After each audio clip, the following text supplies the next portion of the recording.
اللہ کے نزدیک جتنی آپ کی دعا قابل عزت ہے اتنی اور کوئی شے قابل عزت.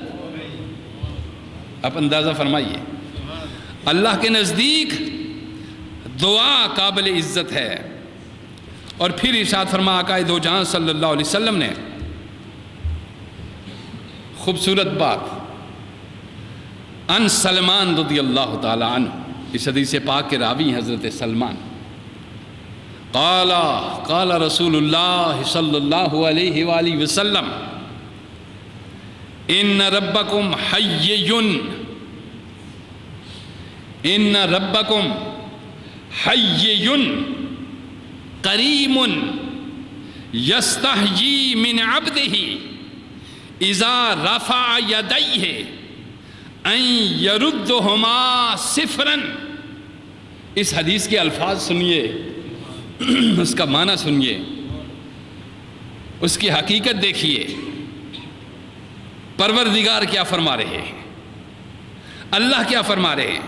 یہ حدیث ابن ماجہ میں بھی ہے, سنن ابی داؤد میں بھی, صاحب ترمذی نے بھی اس حدیث کو روایت فرمایا.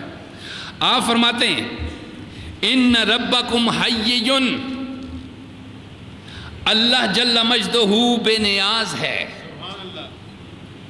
اللہ جل مجدہ حیٌّ انتہائی بے نیاز ہے, انتہائی بے نیاز ہے. کریم, ارشاد فرمایا تمام مخلوقات اس کے دروازے پہ سوالی ہے. اللہ تعالی حیا اور کرم والا ہے. حیٌّ یہ بھی معنی ہے اس کا, اللہ حیا والا اور کرم والا ہے. جب اس کا بندہ اس کے آگے مانگنے کے لیے ہاتھ پھیلاتا ہے, یستحیی من عبدہ, تو اس کو حیا آتی ہے کہ کچھ عطا کیے بغیر اس کے ہاتھوں کو خالی لوٹا دے. پروردگار فرما رہے ہیں, دیکھیے ذرا ہماری اپنی حیثیت, ہماری اپنی حالت, اور ہم کیا اور پروردگار کیا. اللہ الصمد, وہ بے نیاز, کسی کی ہم میں سے کسی بڑے سے بڑے کی محتاجی بھی اس کو,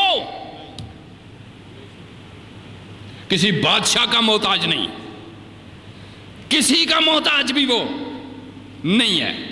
مگر ارشاد فرما حیٌّ کریم, جب چھوٹے سے چھوٹا بندہ, گنہگار سے گنہگار بندہ, عاجز سے عاجز بندہ جب ہاتھ اٹھا لیتا ہے, جب ہاتھ اٹھا لیتا ہے, پروردگار فرماتا ہے مجھے خالی لوٹانے میں حیا آتی ہے.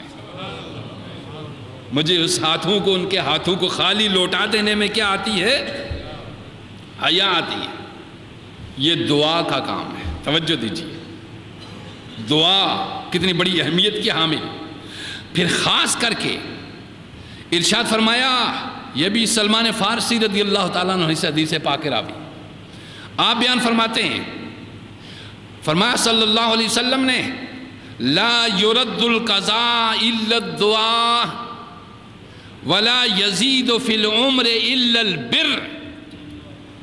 ارشاد فرمایا تقدیر کو کوئی شے بھی نہیں روک سکتی مگر دعا روک لیتی ہے.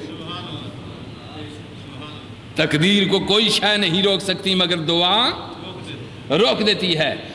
انسان کی عمر میں اضافہ کوئی شے نہیں کر سکتی الا البر, مگر نیکی انسان کی عمر میں اضافہ کر دیتی ہے.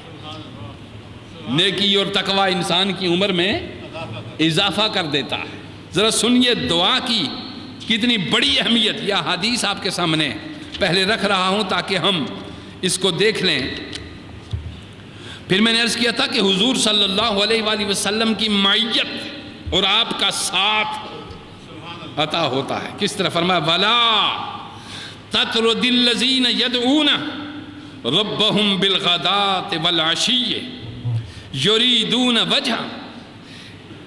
اللہ نے اپنے حبیب صلی اللہ علیہ وآلہ وسلم ارشاد فرما سنو، اپنے نبی کو فرمایا کیا؟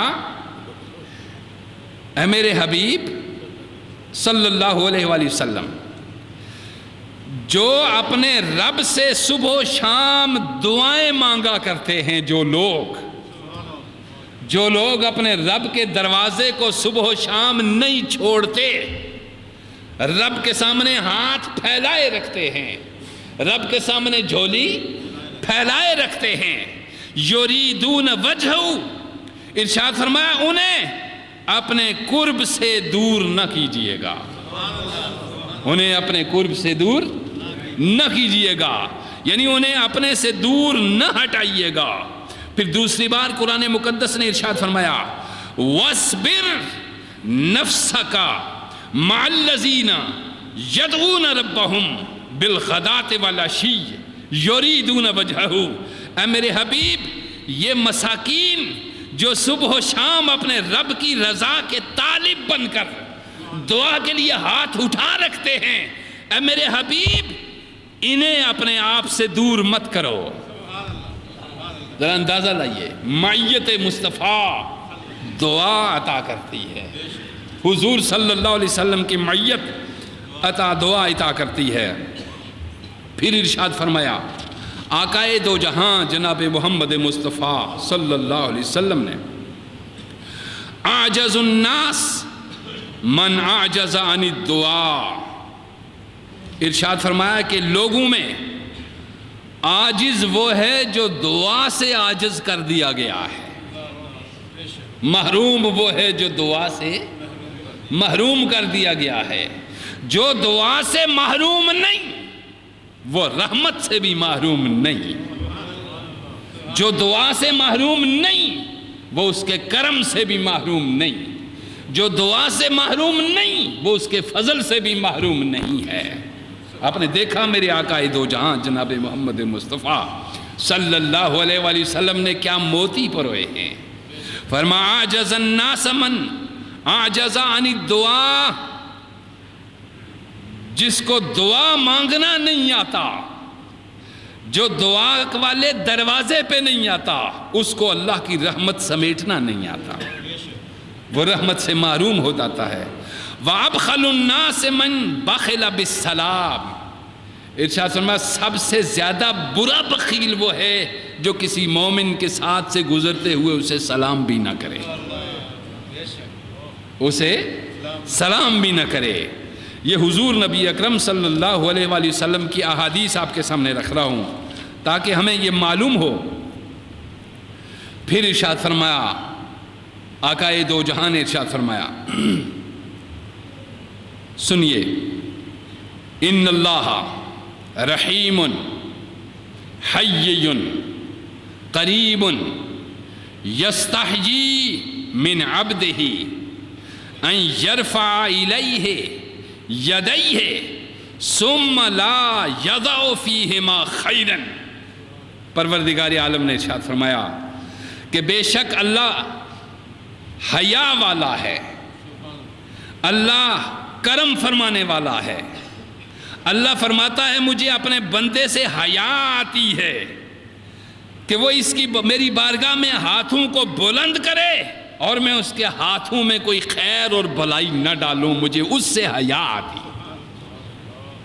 آپ اندازہ لگائیے، اللہ فرما رہا ہے کہ میرے بندے کے ہاتھ جب اٹھیں اور میں اس میں کچھ ڈالے بغیر اس کو خالی لوٹا دوں، یہ میری شان کے لائق، مجھے شرم آتی کہ عطا سے میرے خزانے بھرے ہوئے ہو اور میں اپنے بندے کے ہاتھ خالی کر دوں، ہاتھ خالی لٹا دوں، یہ ممکن نہیں ہے۔ پھر ارشاد فرمایا سنو پروردگار عالم کا یہ دعا پہ میں احادیث سنا رہا ہوں آپ کو، یہ فرمان محمدی سنا رہا ہوں آپ کو صلی اللہ علیہ وسلم۔ پھر دعا رضائے الہی کا ذریعہ بنتی ہے، دعا اللہ کی رضا کا، رضائے الہی ولایت میں وہ چوٹی کا مقام ہے، ولایت میں رضائے الہی وہ چوٹی کا مقام ہے، وہ بلند تر